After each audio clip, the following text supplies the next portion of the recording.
हाँ जी। बाबा, स्थित प्रज्ञ का अर्थ क्या है? हैं? स्थित प्रज्ञ स्थित स्थिर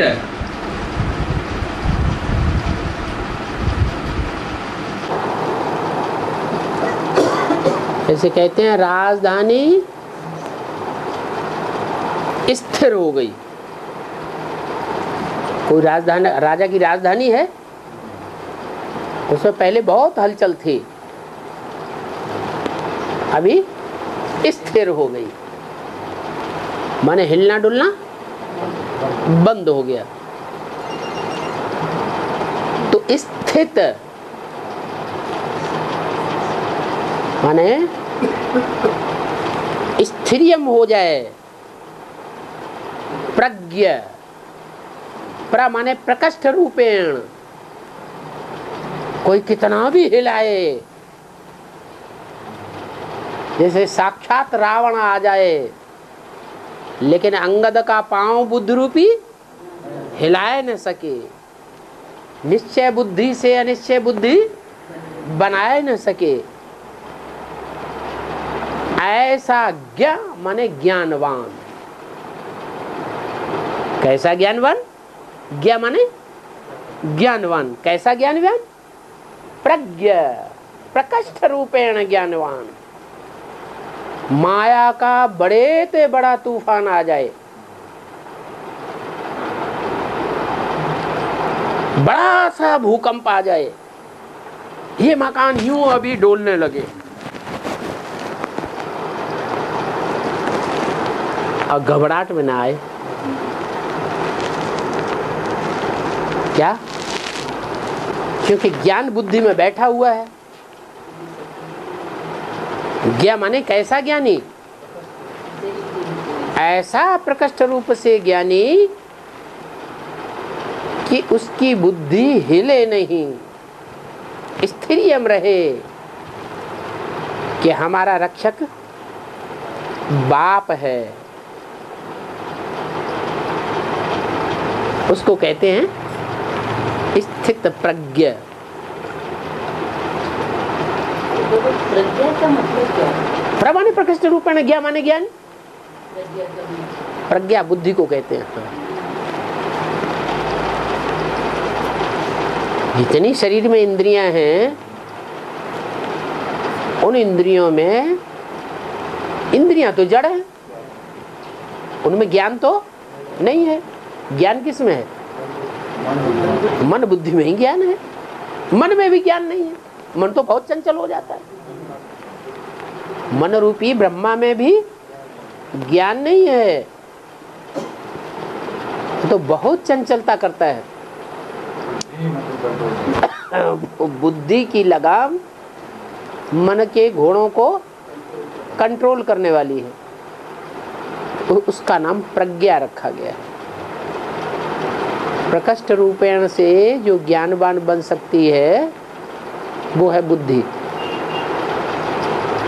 और बाबा, जब पूर्णमासी होती है तो समुद्र में जो टाइड्स होती हैं बहुत ऊंची ऊंची उछालें मारती हैं, और उसी के साथ साथ जो थोड़े मानसिक असंतुलन जिनका होता है, वो भी ज़्यादा उनमें देखा जाता है। तो ऐसा क्यों होता है? वो भी मानसिक असंतुलन थोड़ा और ज़्यादा उनका, जिनका मानसिक असंतुलन होता है, वो परफेक्ट आत्मा है या इम्परफेक्ट आत्मा है? लेकिन ऐसा तो दुनिया में भी जितने भी विधर्मी आत्माएं हैं, जब ज्ञान चंद्रमा ब्रह्मा की आत्मा संपूर्ण बनेगी, तो दुनिया में होलडाल आने लगेगा, भयंकर विनाश शुरू होगा, और उनकी बुद्धि चलायमान हो जाएगी, तो उनको तो रास्ता ही नहीं मिलेगा। और जो स्थित प्रज्ञ होंगे वो तो जानते हैं कि ऐसा अब होना है। अभी राजधानी स्थापन हो चुकी, स्थिर हो गई, अब तो दुनिया का विनाश होना ही होना है।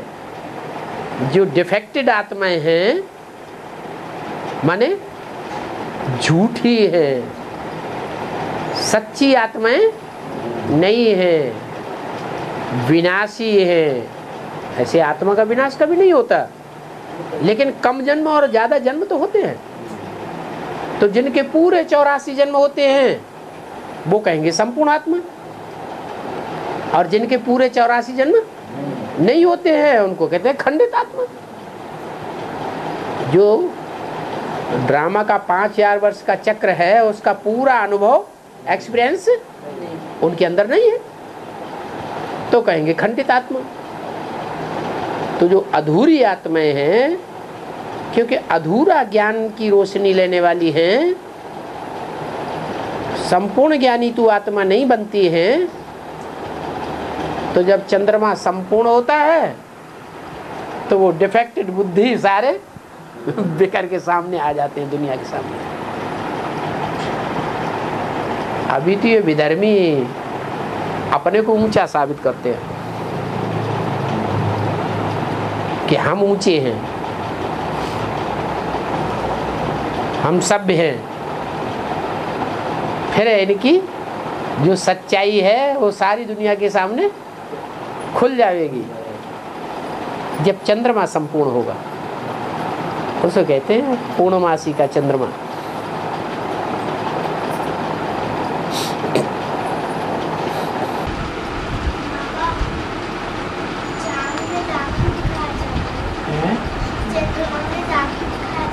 क्या दिखाया जाता है? चंद्रमा में दाग नहीं है।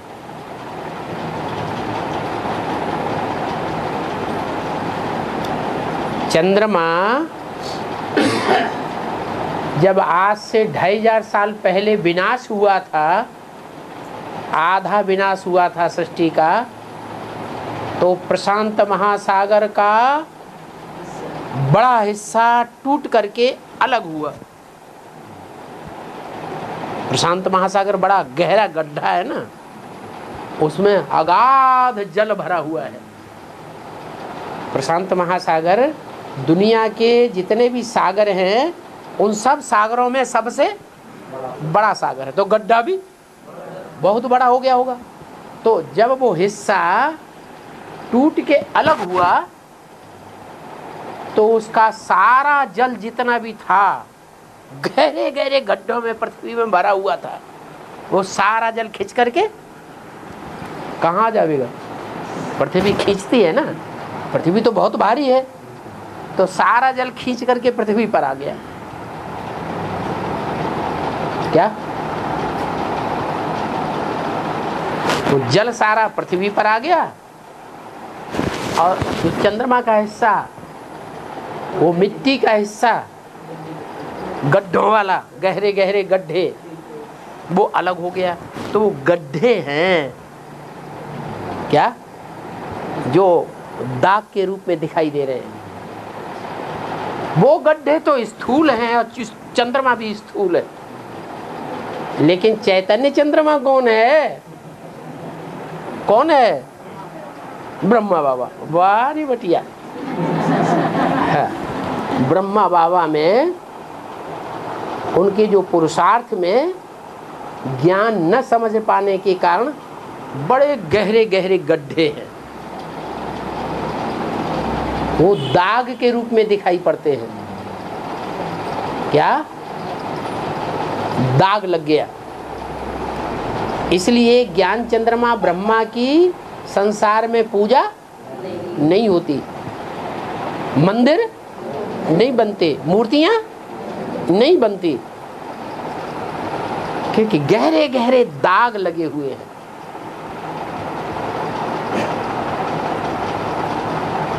सबसे बड़ा दाग कौन सा है? सबसे बड़ा दाग है एहसान फरामोशी का। कोई कहेगा क्या बोलते। चंद्रमा को रोशनी किससे मिलती है? सूर्य से। और सूर्य जिससे रोशनी मिलती है उसको चंद्रमा ना कर दे, मेरी रोशनी है, मैं हूं गीता का भगवान।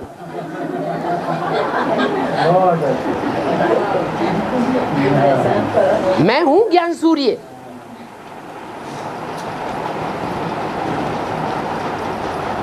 तो ये एहसान मंद होना हुआ, यह एहसान फरामोशी हुई। और फिर उस एहसान फरामोशी की याद भगवान खुद मुरलियों में दिलाता भी है। बच्चे, तुम जो ब्रह्मा कुमारी ईश्वरीय विश्वविद्यालय नाम रखा हुआ है, ये रंग है। इससे पहले प्रजापिता शब्द ऐड करो। क्या? ये ब्रह्मा कुमारी ईश्वरीय विश्वविद्यालय नहीं है। बड़ी अम्मा कुमारी के बच्चे नहीं होते हैं, बच्चे बाप के होते हैं। बीजारोपण करने वाला बाप होता है या अम्मा खुद पैदा कर लेती है? बाप होता है। ये खराब बात है। कोई बच्चे अपने माँ का नाम बताएं और बाप का नाम बताएं नहीं, गुम कर दें या कहें हमें मालूम ही नहीं, तो दुनिया में ये बात अच्छी नहीं मानी जाती। इसलिए ब्रह्मा कुमारी विद्यालय से पहले प्रजापिता शब्द जरूर ऐड करो। क्यों? क्योंकि ब्रह्मा नाम तो बहुतों के होते हैं। First class Brahma, second class Brahma, third class Brahma, fourth class Brahma, fourth class से भी ऊपर वाला ब्रह्मा। ब्रह्मा नाम बहुतों के हैं, लेकिन प्रजापिता ब्रह्मा एक ही होता है। वो प्रजापिता का नाम इसमें डालना जरूरी है, नहीं तो ईश्वरीय विश्वविद्यालय नाम लिखना बेकार हो गया। क्योंकि ईश्वर प्रजापिता के द्वारा ही प्रत्यक्ष होता है। ईश्वर मुकर्रर रथ के द्वारा प्रत्यक्ष होता है, प्रजापिता ही मुकर्रर रथ है। ब्रह्मा तो टेम्परेरी है। क्या? दो रथ की बात मुरली में बताई ना, टेम्परेरी रथ और मुकर्रर। मुकर्रर रथ आदि से अंत तक रहेगा और टेम्परेरी कभी होगा कभी नहीं होगा, अंत तक तो रहेगा नहीं। तो ब्रह्मा का रथ, दादा लेखराज का भी रथ एकदम आदि में नहीं था। नहीं था। अगर एकदम आदि में होता ईश्वर का रथ, क्योंकि भगवान बाप जिसमें भी प्रवेश करते हैं उसका नाम ब्रह्मा रखते हैं।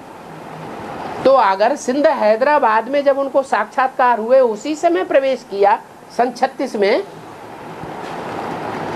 तो उनको इधर उधर भटकने की दरकार नहीं थी, क्योंकि भगवान तो सब कुछ जानता है, उसे किसी से पूछने की दरकार नहीं है। वो तो ज्ञान का बीज बोने वाला पिता है। अहम बीज प्रतः पिता। उसका बाप कोई भी होता नहीं। प्रजापिता का बाप हो सकता है, ब्रह्मा का बाप हो सकता है, लेकिन गॉड फादर का बाप कोई नहीं होता।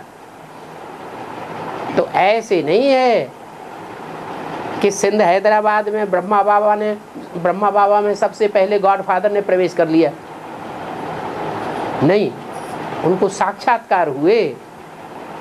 साक्षात्कार होने का मतलब ये नहीं है कि भगवान ने प्रवेश कर लिया। साक्षात्कार होना अलग बात और प्रवेश होना अलग बात।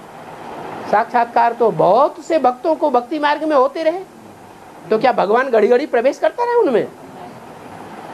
नहीं। भगवान तो आता ही तब है जब नरक की दुनिया खलास होनी है और नई दुनिया तैयार होनी है। तो दादा लेखराज ब्रह्मा में भी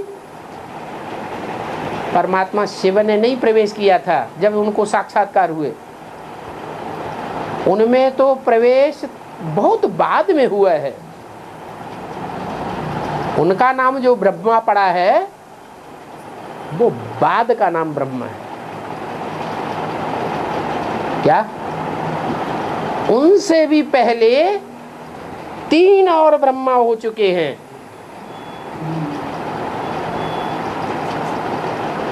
क्या? 3 और भी ब्रह्मा हो चुके हैं। कौन कौन? वो अपने गुरु से पूछा, साक्षात्कारों का रहस्य तो नहीं बता सके। अपने जन्म के और भी जो गुरु बारे थे उनसे भी पूछा, उन्होंने भी नहीं बताया। वाराणसी में जाकर के विद्वान आचार्यों से पूछा, उनसे भी उनको कोई समाधान नहीं मिला। तब उनकी बुद्धि ठनकी कि हमारे जीवन के अनुभव के आधार पर हमारा जो भागीदार है दुकान का, वो जितना होशियार है लौकिक और अलौकिक और पारलौकिक बातों में, उतना हमने किसी को होशियार नहीं पाया, जिसको उन्होंने सारी दुकान सौंपी हुई थी। 10 साल से उनकी दुकान में नौकर था। क्या? 10 साल से उनकी दुकान में नौकर था, बाद में मैनेजर बना दिया। फिर भी नौकर ही रहा ना। कोई मालिक का दुकान का नौकर हो, कारखाने का मैनेजर हो, तो नौकर नहीं है तो क्या है? नौकर ही था ना। उसकी बुद्धि की तीक्ष्णता और उसकी सच्चाई बाबा की बुद्धि में बैठी हुई थी, होशियारी बुद्धि में बैठी हुई थी। बाबा उतने रत्नों के पारखी नहीं थे जितना वो रत्नों का पारखी था। बाबा वहीं कलकत्ते में अपनी गद्दी में चले गए दुकान पर, और वहां से उनको समाधान उस व्यक्ति से मिल गया। शिव ने प्रवेश किया। शिव ने प्रवेश करके बताया। सृष्टि की जब शुरुआत भगवान आकर के करता है तो अकेले करता है या प्रवृत्ति चाहिए? प्रवृत्ति चाहिए। तो 2 आत्माएं थीं जिनमें साथ ही साथ प्रवेश किया। एक यज्ञ माता और दूसरे यज्ञ पिता। जो माता थी उसमें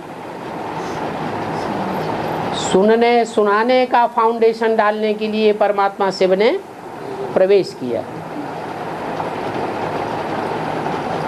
और उस माता ने ब्रह्मा बाबा से साक्षात्कार जो सुने थे वो प्रजापिता को सुनाए। प्रजापिता ने जब सुने तो उसमें भी तो शिव ने प्रवेश किया। 1 में प्रवेश किया या 2 में? 2 में प्रवेश किया। क्यों? भगवान आते हैं तो प्रवृत्ति मार्ग का फाउंडेशन डालते हैं। 1 में भक्ति का फाउंडेशन और दूसरे में ज्ञान का फाउंडेशन। ज्ञान का बीजारोपण करने के लिए जिस पिता में पुरुष तन में प्रवेश किया वो ही प्रजापिता हुआ। उस प्रजापिता के द्वारा उस माता को उनके साक्षात्कारों का सारा रहस्य खोल दिया। माता ने सुना, भले पहले माता ने सुनाया तो पहला ब्रह्मा कौन हुआ? ब्राह्मण बने बिगर प्रजापिता था क्या? मुरली में बोला है प्रजापिता तब कहें, कब कहें, कब साबित हो? जब पहला ब्राह्मण साबित हो।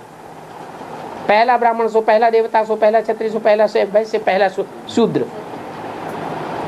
तो पहला ब्राह्मण वो तब ही बना जबकि उसने किसी ब्रह्मा के मुख से सुना, पैदा हुआ। ब्रह्मा के मुख से ही ब्राह्मण पैदा होता है। भले वो कोई भी कैटेगरी का ब्राह्मण हो, लेकिन सच्चा ब्राह्मण जो भी होगा वो ब्राह्मण तब कहा जाएगा जबकि वो ब्रह्मा के मुख से सुने। तो ब्रह्मा के मुख से सुना साक्षात्कारों को, और शिव ने प्रवेश करके सुनने के साथ साथ कोई समझ सकता है कि नहीं? समझ सकता है। सुनता भी गया और समझता भी गया, और फिर मुख से समझा दिया। समझने में वहां दो प्रकार की बच्चियां थी। एक बच्ची ने सिर्फ सुना और सुन करके फटाफट ब्रह्मा बाबा को कान में फूंक दिया। कोई कोई ऐसे होते ना जो को सुनते हैं और बड़ी जल्दी आती है दूसरों को सुना, फटाक से दूसरों को सुनाने लग पड़ते हैं। माने सुनने और सुनाने में बड़े तीखे होते हैं। तो एक माता ने तो जिसने सुनाया उसने सुना और ब्रह्मा बाबा के कान में फूंक दिया। अब ब्रह्मा बाबा तो कुछ अनुभवी है कि नहीं है, हैं? अपनी जिंदगी के ब्रह्मा बाबा कुछ अनुभवी थे या नहीं थे? बिल्कुल अनुभवी नहीं थे, हैं? चलो इतनी अकल ज्ञान समझने की नहीं थी, लेकिन लौकिक जिंदगी जीने की तो अकल थी। अगर इतनी अकल नहीं होती तो इतने बड़े व्यापारी कैसे बन जाते? प्रजापिता न बन जाता। माने लौकिक दुनिया के हिसाब से प्रजापिता फेल हो गया। वो तो गरीब था, उसकी भी हीरों की दुकान थी, लेकिन वो चलती नहीं थी। तो व्यापार में सिद्धहस्त, दुनिया के हिसाब से होशियार कहा जाएगा बुद्धू, दुनिया के हिसाब से बुद्धू। और ब्रह्मा बाबा दुनिया के हिसाब से बहुत होशियार। तो कहाँ ब्रह्मा बाबा भी पीठ पे अनाज लाद करके 8 आने मन बेचते थे क्या? मुरली में ये बात आई है। 2 रुपया मन बेचते थे। जैसे किसी के पास कोई साइकिल भी ना हो, पीठ पे लाद लाद करके गली में ले अनाज।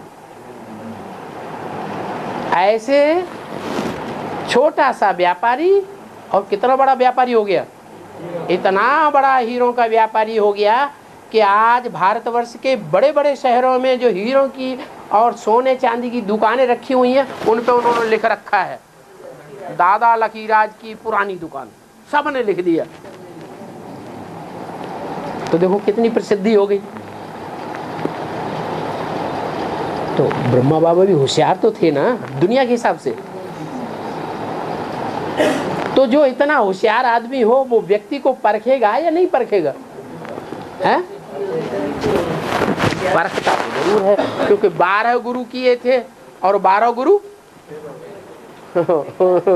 पहले न परखे तो गुरु बना लिए, और परखे तो गुरु बनाने की तो उनकी आदत थी। क्या? गुरु बनाने की उनकी आदत थी, प्रभावित होना उनका स्वभाव था। जो भी आया नई बात बताई सुनाई सत्य वचन महाराज, और गुरु बना लिया, खुश हो गए, प्रसन्न हो गए। तो ऐसे ही उस माता, जिस माता ने पहले सुना ना, उसी माता ने ब्रह्मा बाबा को सारा सुना दिया। तो लाजमी है ब्रह्मा बाबा तो बहुत खुश हो गए। उससे खुश हो गए तो खुश होंगे तो गुरु बनाएंगे। ब्राह्मणों की दुनिया का गुरु हो गया ना। माता गुरु बगैर उद्धार हो सकता है? नहीं हो सकता। तो ब्राह्मण जीवन में उनका उद्धार तो होना ही था। जितना जो कुछ भी होना था वो हुआ। जिस कोटि को उन्हें पहुंचना था वो शिव की 3 मूर्तियों में नीची मूर्ति की कोटि पर पहुंचने थे, सो पहुंच गए। उन्होंने बात मानी लेकिन समझी नहीं। क्यों? ब्रह्मा बाबा तो सुनने वाले थे या समझने वाले थे? और वो माता भी सुनने सुनाने वाली थी या समझने और समझाने वाली थी? सुनने सुनाने वाली थी। तो ब्रह्मा के अंदर भी फाउंडेशन पड़ गया उस समय। सन 36 से लेकर के और सन 46 तक ये फाउंडेशन रहा। और ब्रह्मा बाबा उस माता को ही सर्वे सर्वा मानते रहे यज्ञ कर। क्या?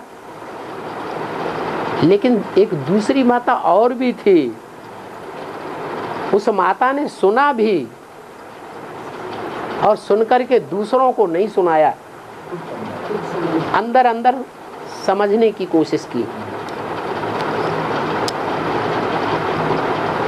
और जब समझा तो ब्रह्मा बाबा को बताया। ब्रह्मा की बुद्धि में उस समय बैठ गया कि मैं ही कृष्ण की आत्मा हूं। तो ये मैं ही कृष्ण की आत्मा हूं, ये बात बुद्धि में जिसने बैठाई यहां संगम युग में, वो ही आत्मा वहां जन्म देने के निमित्त बनेगी।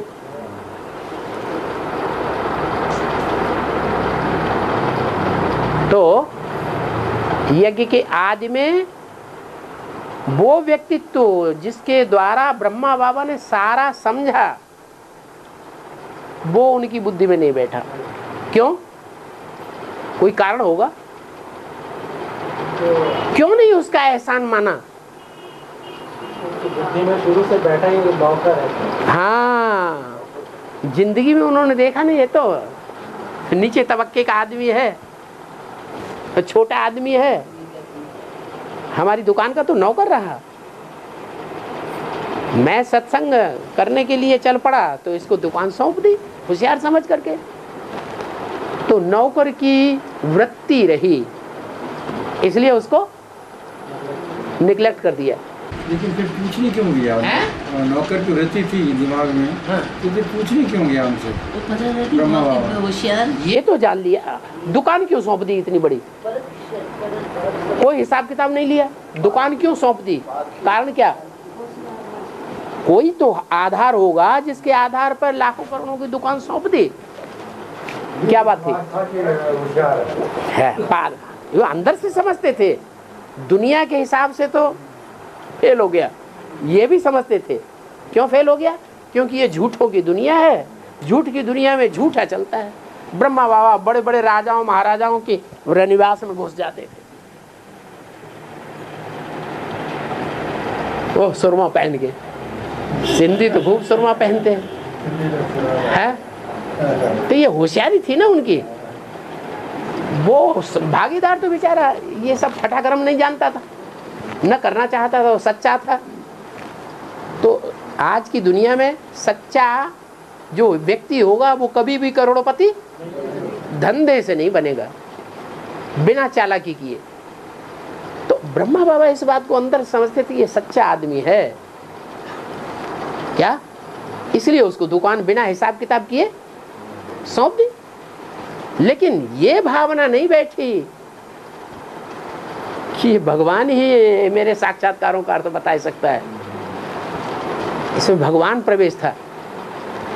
ये उन गुरुओं के मुकाबले बड़ा गुरु है जिन्होंने मेरी बातों का अर्थ नहीं बताया। वो माता को गुरु बना लिया। यज्ञ में उस समय माता का बहुत मान था।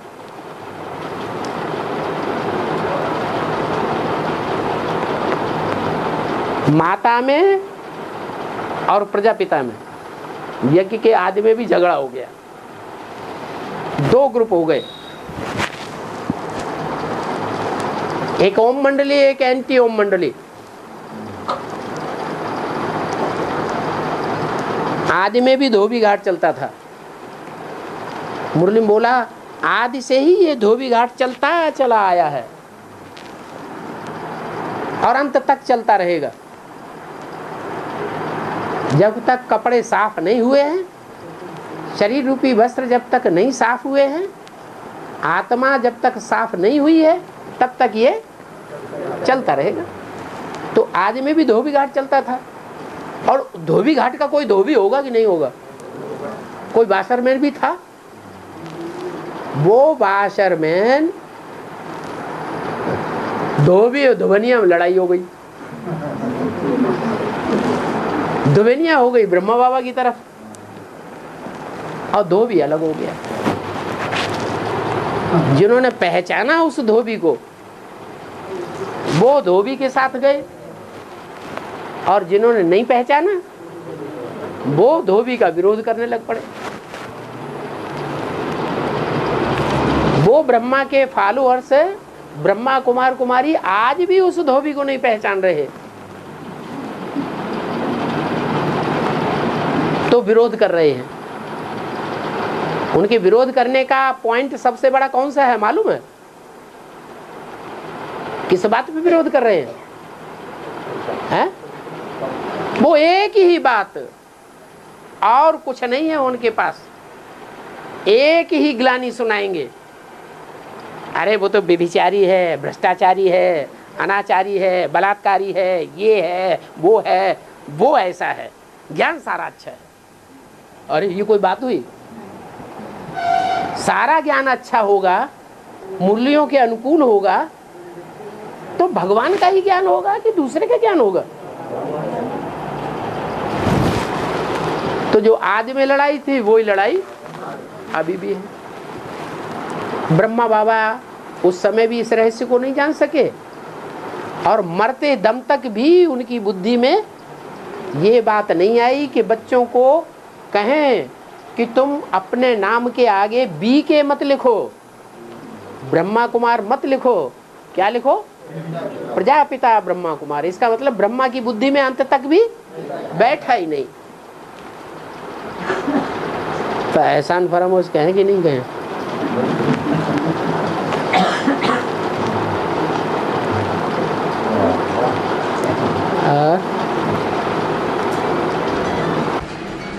नया शब्द आया।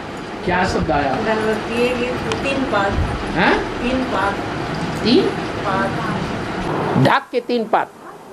हाँ हाँ, जो डंडी निकलती है ढाक में, उसमें तीन ही पत्ते होते हैं। जैसे बेल पत्र होता है ना, तो बेल पत्र में भी जो डंडी निकलती है वह 4 पत्ते 2 पत्ते नहीं होंगे, 3 ही पत्ते होंगे। और प्रश्न क्या था? किसने किया? जवाब मिला कि नहीं? हैं? हैं? नहीं, 3 बात नहीं। चंद्रमा में दांत क्यों? उन्होंने हाँ, उस बच्ची ने प्रश्न किया था, चंद्रमा में दांत क्यों है? वो तो भाग गई। चंद्रमा में दाग क्यों है? दाग नहीं है, वो वास्तव में गड्ढे हैं। जिन गड्ढों में गिर करके उसका कोई गिर जाए तो पता भी न चले कहाँ चला गया।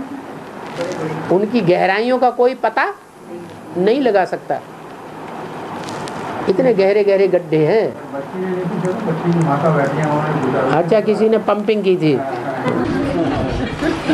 वो पहले से बोलती कि बाबा आएंगे तो मेरे से पूछी, मैं जवाब नहीं दी। बाबा आएंगे तो उनसे पूछना बोली, तो इसलिए भक्ति मार्ग में एक कहावत आती है, चौथ का चंद्रमा। क्या? चौथ का चंद्रमा। चंद्रमा ने चौथ खाई है। क्या? बाबा भी कहते हैं कि ये जो मैंने रथ लिया है ना, ये लोन लिया है। क्या? जो लोन लिया है उसका मैं किराया भरता हूँ, मुफ्त का नहीं लिया है। बीच में ये चौथ खाता है। क्या? समझता कुछ भी नहीं है, ईश्वर की वाणी को समझा कुछ भी नहीं, बिना समझे ही चौथ ले ली। क्या चौथ ले ली? कि हमें ये पद देना पड़ेगा। क्या पद देना पड़ेगा? कि मैं नई दुनिया में जाके प्रिंस बनूंगा। जब समझा ही नहीं तो पुरुषार्थ भी ईश्वरीय ज्ञान के अनुसार नहीं हुआ। समझ में कब आए? हैं? समझ में उनको कब आए? अभी भी तो समझ रहा है। कब तक? अभी कृष्ण की आत्मा समझ नहीं रही है, समझ नहीं। नहीं समझ रही है। समझ नहीं। अरे कृष्ण की आत्मा अभी पढ़ाई नहीं पढ़ रही है। जैसे और बच्चे पढ़ाई पढ़ रहे हैं, वो भी पढ़ाई पढ़ रही है, उसी के लिए तो सारी पढ़ाई हो रही है।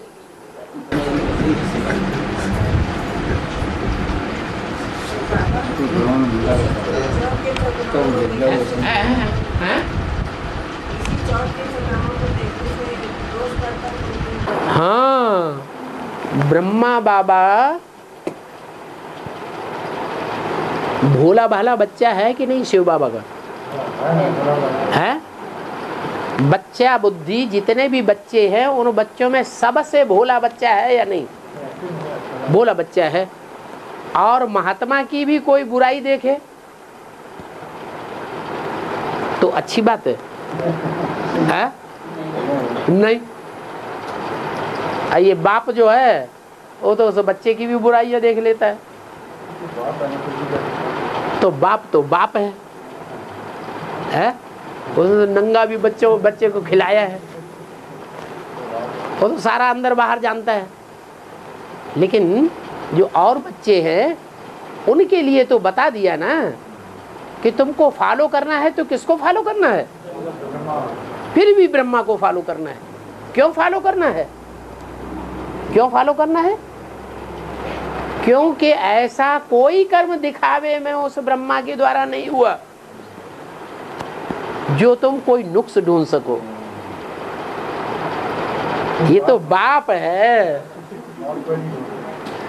बाप जानता है किस बच्चे में क्या नुक्स है क्या। इसलिए जो आपने बात कही चौथ का चंद्रमा, वो चौथ खाई है उसने, वो अभी भी चौथ खा रहा है।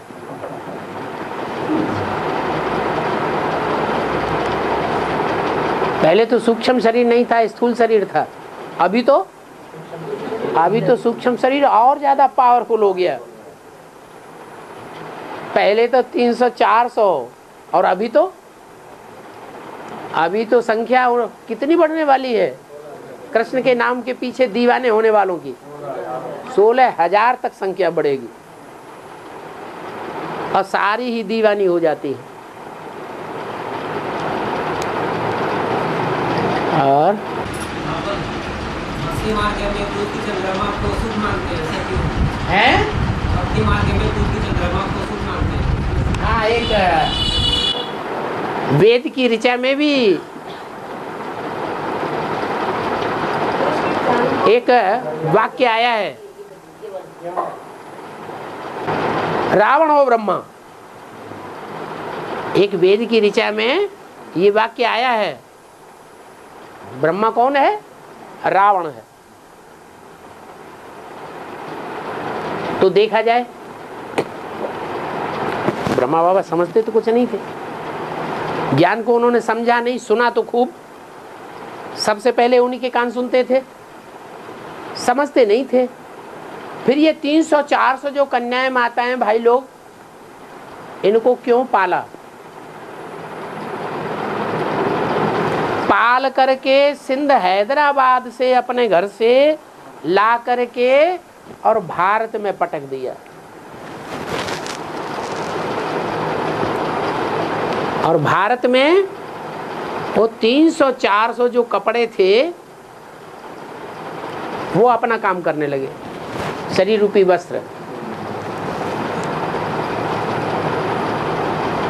उन कपड़ों का वजन ढोने वाला धोबी का कौन लगता है?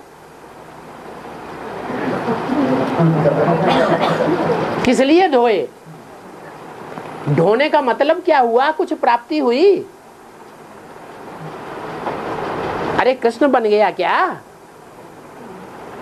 बना? नहीं बना। तो कपड़े ढोने का ही काम किया ना, कि कोई दूसरा काम किया? क्या काम किया? पाकिस्तान में कपड़े नहीं धुलते, विदेशों में कपड़े नहीं धुलते। ये धोबी घाट कहाँ बनता है? भारत में ही बनता है। कोई विदेश में ये धोबी घाट नहीं बनता, कोई विदेश में भगवान नहीं आता पतितों को पावन बनाने के लिए। भारत में ही भगवान आता है। मन बुद्धि को भी पावन बनाता है, दृष्टि वृत्ति को भी पावन बनाता है, इंद्रियों को भी पावन बनाता है, सारे शरीर के 5 तत्वों को भी पावन बनाता है। और पावन कैसे बनते हैं और पतित कैसे बनते हैं? संग के ही रंग से पावन बनते हैं, और द्वापर युग से विदेशियों के संग के रंग से ही पतित बने। सीधा सा हिसाब है। एक के संग के रंग से पावन बनते हैं, और अनेकों के संग के रंग से व्यभिचारी और पतित बनते हैं।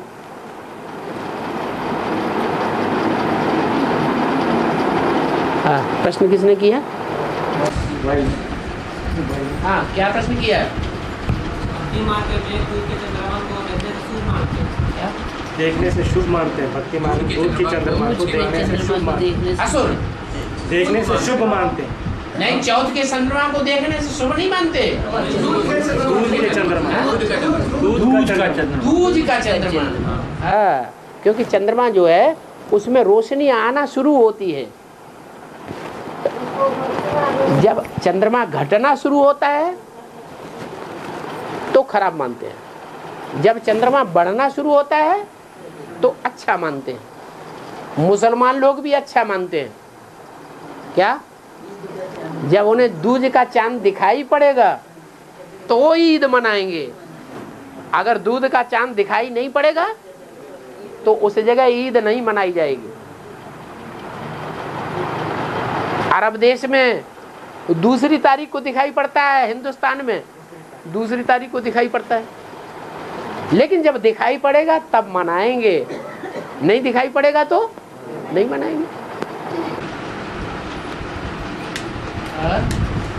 बाबा जैसे और लोग के समझाए से कि भगवान आए हैं, गीता पाठशाला में चलो वहाँ पर, तो लोग कहते हैं कहाँ है भगवान, कैसे आए हैं, कहाँ पर हैं, उनको क्या समझाओ? तो उनसे ये समझाओ कि भगवान इन आँखों से देखने में, पकड़ने में आता है। इन आँखों से देखोगे या भगवान को देखने के लिए तीसरी आँख चाहिए, ज्ञान की। इतना नहीं समझा सकते? अरे पहले ज्ञान की, भगवान ने जो ज्ञान की आँख दी है वो ज्ञान की आँख तो ले लो। वो तीसरा नेत्र खुलेगा तभी तो भगवान को पहचानेंगे। इन आँखों से कैसे पहचान लेंगे? हम कह रहे हैं ये भगवान बैठा है, ये ब्रह्मा बाबा सफेद दाढ़ी मूछ वाला बैठा है, इसमें भगवान आते हैं। कोई मान लेगा? किसी ने माना दुनिया में? नहीं माना। जो बच्चा बुद्धि है उन्होंने तो मान लिया। जो सालिम बुद्धि है आज की दुनिया के बुद्धिमानों की बुद्धि, बड़े बड़े वैज्ञानिक बुद्धिमान लोग हैं, वो ये कहने से मान जाएंगे ब्रह्मा में भगवान आता था? मानेंगे? अरे कोई प्रूफ है? वो कहें क्या प्रूफ है ब्रह्मा में भगवान आता था? इतने लोग बैठे हैं, कोई प्रूफ हो तो बताओ। बताओ भाई, किस आधार पर मान लिया कि ब्रह्मा में भगवान आता था? अरे किसी के पास कोई प्रूफ है या नहीं है? है? क्या बोलते थे? अच्छा, वो सारे गुरु आचार्य सभी बोलते हैं, स्वयं ही बोलते हैं। तुमने मुरली नाम दे दिया है। सारे गुरु जो सुनाते हैं वो भी कहते हैं मैं कृष्ण हूँ, शिवो हम, मैं शिव हूँ। मैं जो सुनाता हूँ सो कृष्ण की वाणी है, भगवान की वाणी है। गीता का ज्ञान जितना हम अच्छा दे सकते हैं उतना दुनिया में कोई नहीं दे सकते। मैं ही सदगुरु हूँ। ये कोई प्रूफ हुआ? नहीं, वो जो पॉइंट बताते थे और कोई नहीं बता सकता। वही ज्ञान जो ज्ञान के आधार पे जो एक्सप्लेनेशन, जितने भी गुरुओं के फॉलोअर हैं वो यही पकड़े बैठे हैं कि हमारा गुरु जो ज्ञान सुनाता है वो सबसे अच्छा। वो ब्रह्मा कुमारियों का गुरु ज्ञान नहीं सुनाता है। तब क्या करें?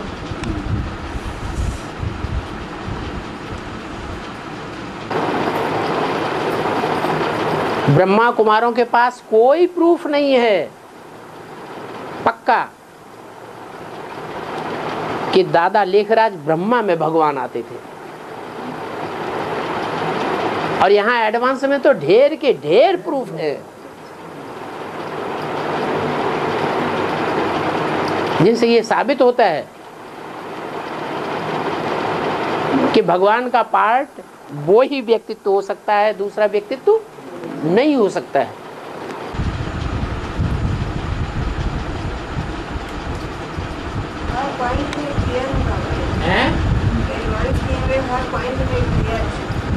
आज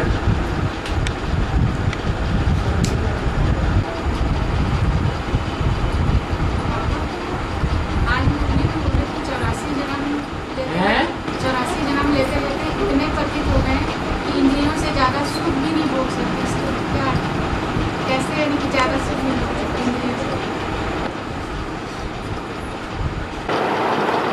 ये शरीर वृक्ष है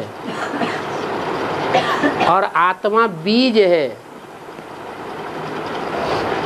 जब बीज बार बार बोया जाता है तो कमजोर होता जाता है कि नहीं? ऐसे ही आत्मा बार बार जन्म लेती है तो कलाएं कम होंगी या नहीं होंगी? कलाएं कम होती जाती हैं, शक्ति क्षीण होती जाती है, आत्मा की रोशनी खत्म। अरे वो देवताओं के मूर्तियां देखो, कितने सुंदर चेहरे, कितनी सुंदर आंख दिखाई जाती है। वो आंखों की रोशनी हमारी कहाँ से? हमारी आंखें अंदर क्यों घुसी चली जा रही? चेहरा सूख के चुपट्टी क्यों होता जा रहा है? बाबा, दुनिया में इतना लोग दुखी हैं, हाय हाय करते हैं, कहते हैं कब विनाश होगा, कब खत्म होगा, कब खत्म हो जाएगी। इतने दुखी हैं कि कब खत्म होगा। तो बहुत दुखी हैं लोग। कहते हैं कब भगवान ले जाए, दुनिया के खत्म हो जाए, दुख से छूट जाए, छुटकारा मिल जाए। बहुत से सुखी भी तो है बहुत लोग। अपना दुख देखते हैं लोग, दुनिया के दुख। जो लोग सुखी हैं वो ज्यादा एडवर्टाइजमेंट कर सकते हैं कि जो दुखी हैं वो ज्यादा एडवर्टाइजमेंट कर सकते हैं अपनी बात का? जो लोग सुखी हैं, बहुत धन संपत्ति वाले हैं, बहुत पावर वाले हैं, बड़ी सत्ता वाले हैं, बड़ी मान्यता वाले हैं, वो ज़्यादा दुनिया में एडवर्टाइजमेंट कर सकते हैं, या जो दुखी हैं वो एडवर्टाइजमेंट ज़्यादा करेंगे? आप जवाब तो दो। जो पैसा वाले हैं, आप अपनी बात कहे चले जाएं, आप दूसरे की बात पर ध्यान ही नहीं दे रहे। वो तो रो रहे हैं। हम जो बात पूछ रहे हैं उसका जवाब दो कि जो धनवान आदमी हैं, जो सुखी लोग हैं, बड़ी सत्ता वाले लोग हैं, बड़ी धन संपत्ति वाले, मान मर्तबा वाले लोग हैं, वो ज़्यादा एडवर्टाइजमेंट अच्छा करते हैं, उनकी बोली हुई बात का लोगों के ऊपर ज़्यादा असर पड़ता है कि दुखी आदमियों की आवाज़ का ज़्यादा असर पड़ता है? ज़्यादा एडवर्टाइजमेंट कौन करते हैं? इन्हें तो बोलने दो। हैं?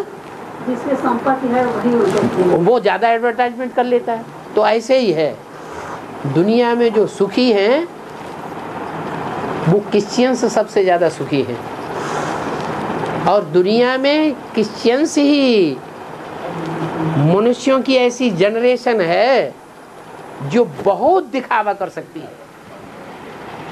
उनका एडवर्टाइजमेंट जबरदस्त होता है।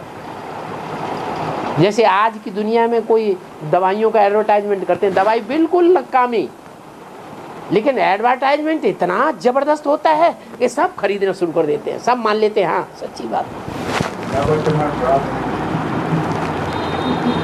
तो ऐसे ही है, दुनिया में जो दुखी लोग हैं वो कहते हैं ये दुनिया में बहुत दुख है, अपरम अपार दुख है, दुनिया नरक नहीं रौरव नरक है। लेकिन जो सुखी हैं वो क्या कहते हैं? अरे दुनिया में नरक नहीं है, इसी दुनिया में स्वर्ग है, भोगो।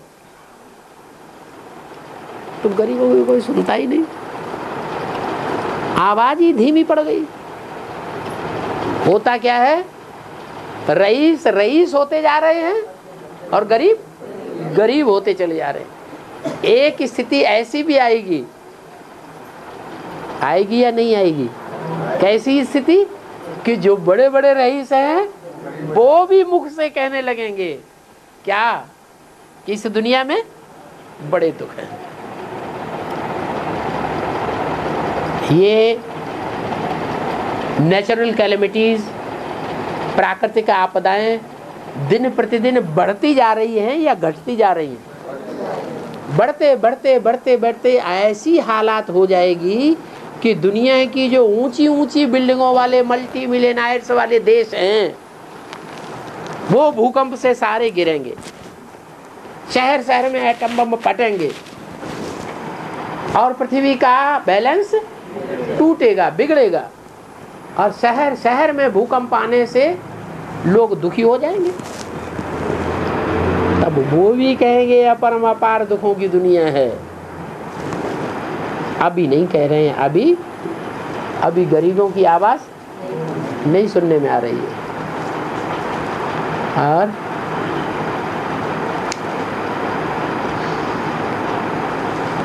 इसलिए बाबा कहते हैं धीरज धर मनुआ, धीरज धर। माया के कारण कोई नहीं कह सकत कि हमारा लड़का खत्म हो जाए, हम खत्म हो जाए, हम अरे लड़का पुड़का तो हमेशा खत्म होते रहे। तो माया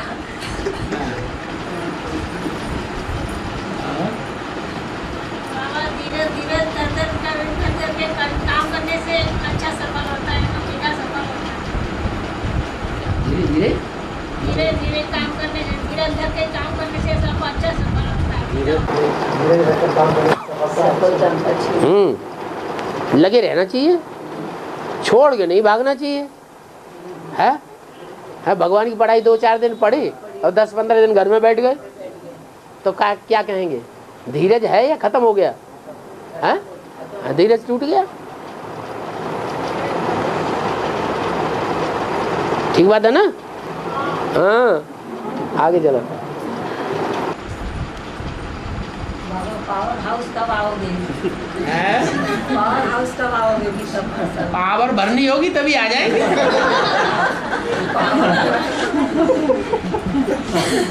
पावर तो भर रही हूँ, पावर तो भर रही हूँ।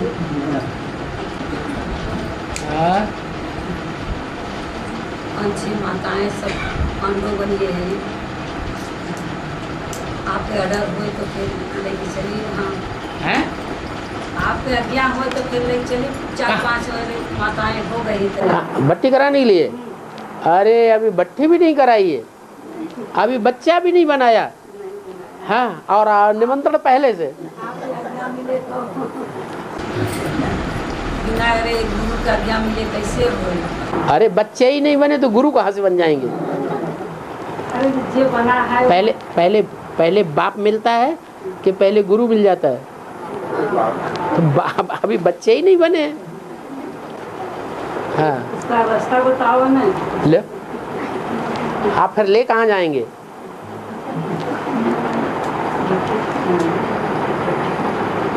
अरे पैदा कराने के लिए ले जाएंगे हैं? हाँ, तो दाई बन के जल्दी जाओ। और बाबा यहाँ तो आदमी की स्थिति दिखती है ना, आदमी की स्थिति में दिखते हुए गर्भवती की स्टेज जब आ जाएगी ना तो फरिश्ता तो देवता फरिश्ता बन जाएंगे ना। आत्मिक स्थिति में टिकते टिकते परमात्मा स्थिति बना लोगी है? फरिश्ता की स्थिति।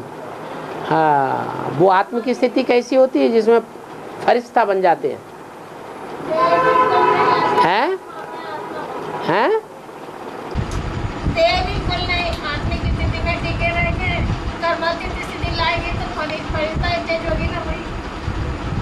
इसलिए वो आत्मिक की स्थिति कैसी होती है? जिसमें फरिश्ता अनुभव होता है। आत्मा को ये अनुभव होता है कि हम फर्श की दुनिया वालों से रिश्ता कोई भी रखने वाले नहीं हैं। हम फर्श की दुनिया वालों से हमारा कोई रिश्ता नहीं है। जो फर्श की दुनिया से परे अर्श की दुनिया में सदैव रहने वाला है, उसी से हमारा सारा रिश्ता है। हम उसी का धंधा करते हैं, दूसरा कोई धंधा नहीं करते हैं। ये अनुभव हो तो फरिश्ता, और वो फरिश्ताई अनुभव तभी होगा जब नष्ट मोहा बने। किससे किससे नष्ट मोहा बने? अपनी देह से नष्ट मोहा बने। क्या पहचान है देह से नष्ट मोहा होने की?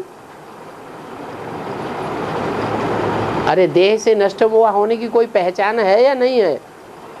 कोई पहचान नहीं है। देह से नष्ट मोहा होने की क्या पहचान है?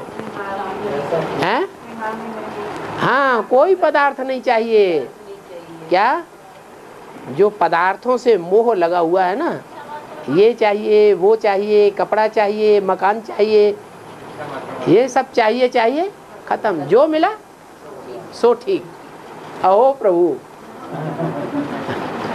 तेरी बड़ी कृपा है। ब्राह्मणों के खजाने में कोई चीज की कमी महसूस न हो। है हाँ, अपने देह से भी कोई लगाव नहीं। बीमारी आ गई, ठीक है, आ गई, हिसाब किताब पूरा हो रहा है, तो भी पुरुषार्थ तो करना ही है। कि कोई बीमारी आ जाए तो पुरुषार्थ खत्म, तो भी पुरुषार्थ करना है।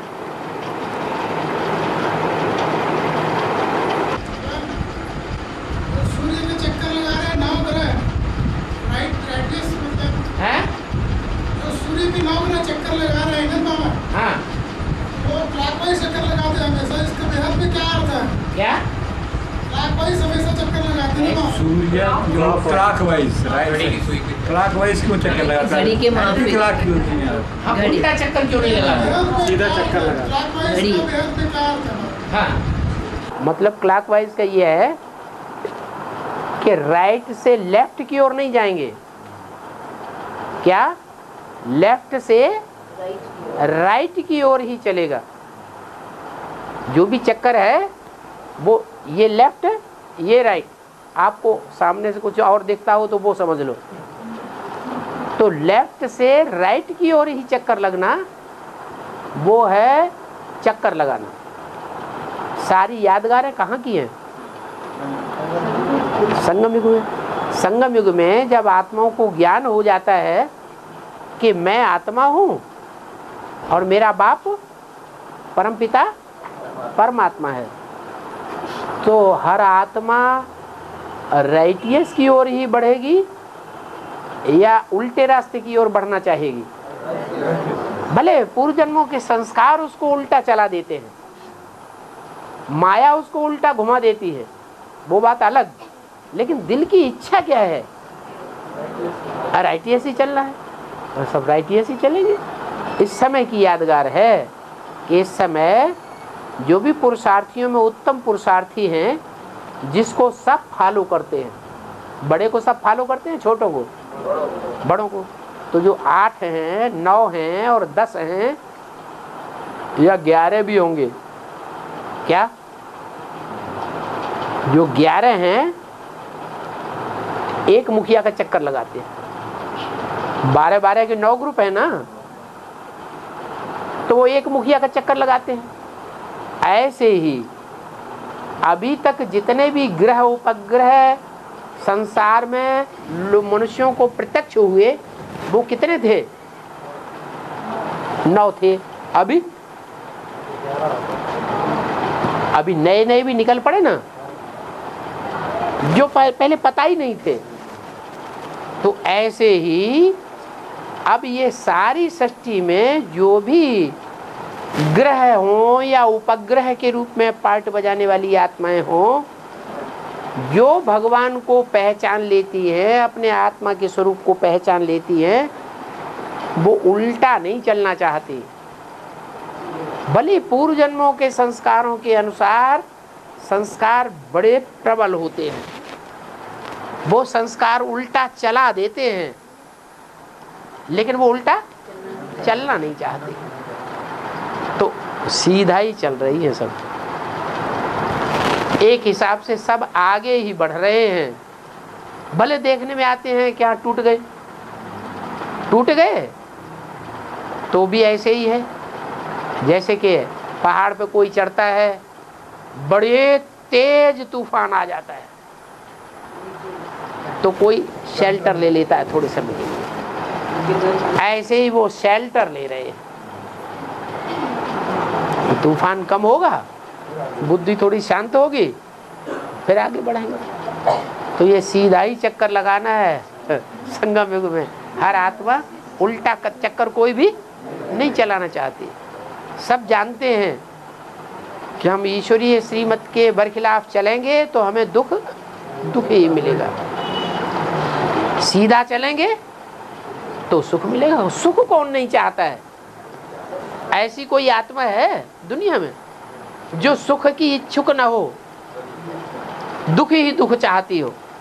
कोई भी नहीं। सब चाहते हैं कि सुख शांति मिले, दुख अशांति तो कोई भी नहीं पसंद करता है।